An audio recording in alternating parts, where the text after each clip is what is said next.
আমার তোমার জন্য অপেক্ষা করার সময় ছিল না। তাদের এখানে আসার সময় ছিল না।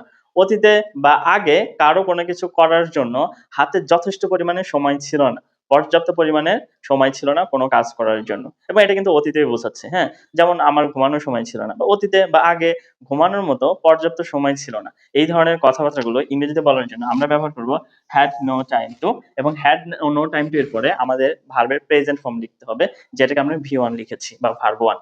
তাহলে আমার কথা বলার সময় ছিল না। এটা কিন্তু অতীতে বা আগে কথা বলার মতো হাতে যথেষ্ট সময় ছিল না।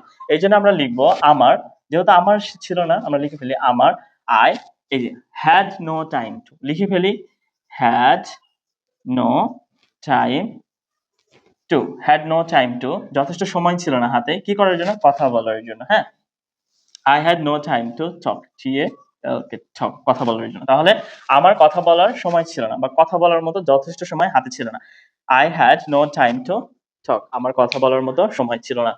আমার অপেক্ষা করার মতো সময় ছিল না বা অপেক্ষা করার মতো হাতে যথেষ্ট সময় ছিল না। লিখে ফেলি কার ছিল না, আমার।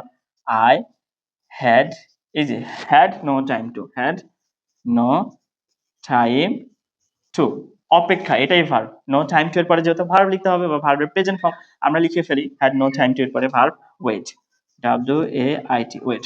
তারপরে I had no time to wait, wait, হ্যাঁ, আমার অপেক্ষা করার সময় ছিল না। I had no time to wait. এবার যদি বলি আমার তোমার জন্য অপেক্ষা করার সময় ছিল না, আমরা লিখে ফেলি I had no time to তোমার জন্য, ফর ইউ, আমার তোমার জন্য